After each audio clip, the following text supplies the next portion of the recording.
So let's hop into some movie info news. Yay! All right. So, Sleeping Beauty horror retelling in the works. Gory title and story details revealed.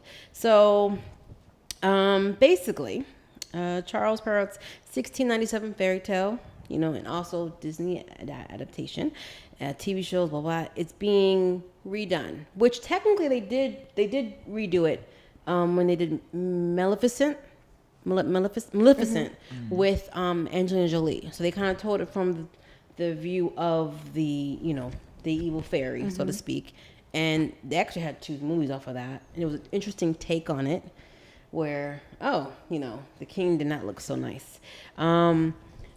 I am very interested in this, and even though I was just talking junk about live action remakes, this is different. I'm open to retellings and moving things around. That's different to me. That I'm open to. So this one, basically the princess, her life is in ruins after the mysterious death of her father. She's now unable to marry her beloved Prince Edison.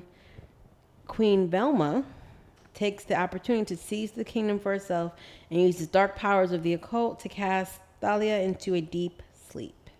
So this is kind of on brand what they've been doing. I don't know if you guys have heard of the dark telling of the Grinch. Never heard of it. What's it called? The Silent One or something? It was a horror movie about the Grinch. Apparently, I guess a little girl walks in on the Grinch, like murdering her parents or something, and years later he comes back. I didn't see it. I just heard of it. And then, of course, Winnie the Pooh, Blood and Honey. I heard of that. No. Never heard of it. Because Winnie the Pooh became like public domain, so... Yes, the minute it became public domain. I have to look that up.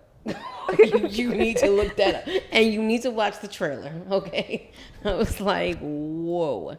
So apparently, Christopher Robin, I guess, got older and moved away. What happened to Winnie the Pooh and Piglet when he did that? They ran wild, and it did not go well.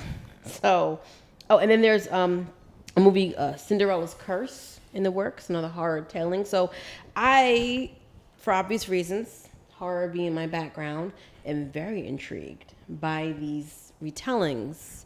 And initially, most of these stories, they were dark tales to begin with. And Disney, put the little cutesy brush over it, which is fine. That's the retelling. It's fine. So now, I'm excited. I'm excited. Noise. I'm excited. So, and of course, they're doing a live action version of Moana. So, yay. Sorry. I don't know how I feel about the Sleeping Beauty one. I think it depends on the trailer for me, only because like when I think about the Sleeping Beauty story, it's kind of like, oh, okay, that's cute, I guess. But then I'm also thinking about the Disney version. But here's the thing.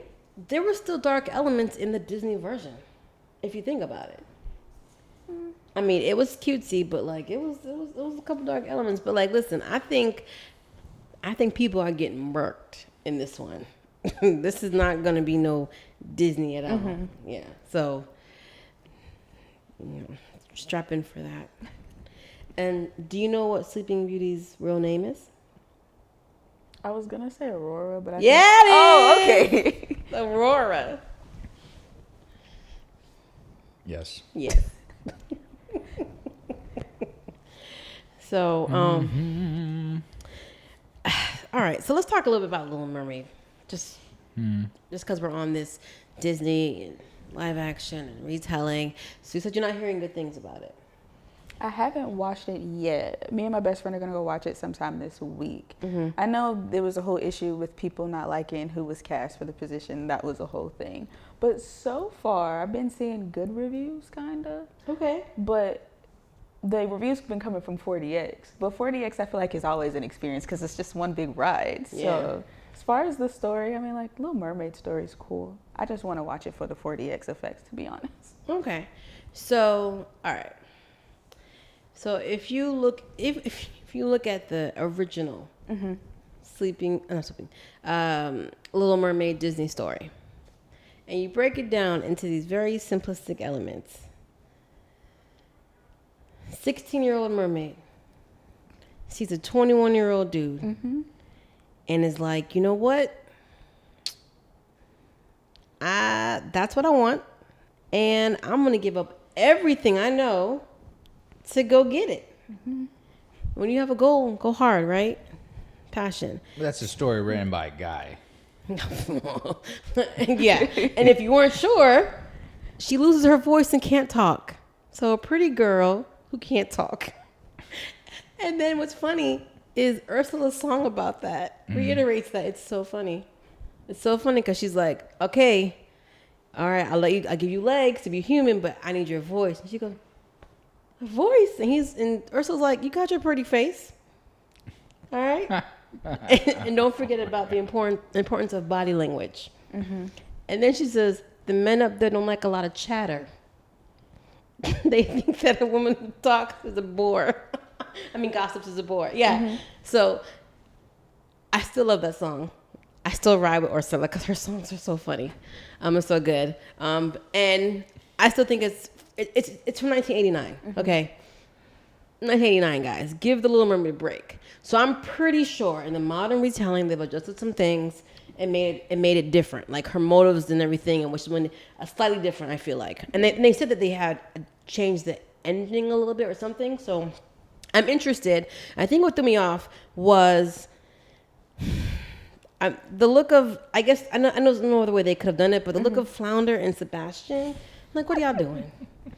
Ugh. I mean, Sebastian, okay, but Flounder, you could have given him more. Okay, whatever. I saw this thing the other day. They were saying that her hair, the locks or whatever, cost like, I think it was like $300,000 or something like that. It was a crazy amount, and a lot of people were saying they could have took that money to make a better Flounder and stuff like that. And I was just like, oh, you have a fair point. I know that it's a live action, so they want to kind of bring it that element. But I feel like they didn't have to be so true to live action. Like the other thing is they said, it's not going to be bright and sunny down under the sea. And I'm like, you're right. However, we are telling a mermaid story. So I feel like we would give you a break if you wanted to make it brighter under the sea. I don't like how dark it is. I don't like the muted colors. And I go and look at, and then what's funny is I had the kids, we all watched the original Little Mermaid this weekend because it's important to carry on those values of why women can't talk. And the thing about that is it's nice. It's nice.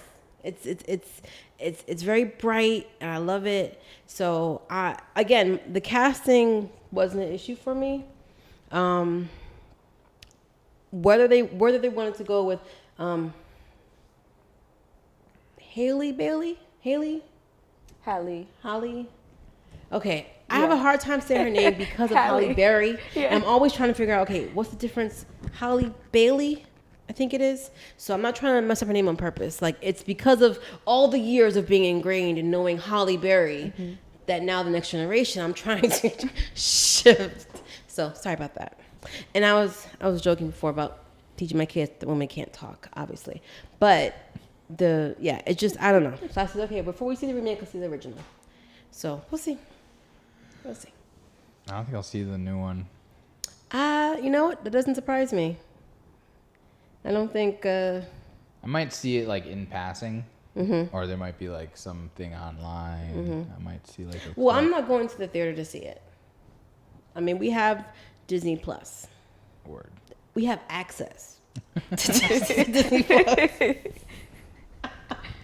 So that's what I'll do. Nice.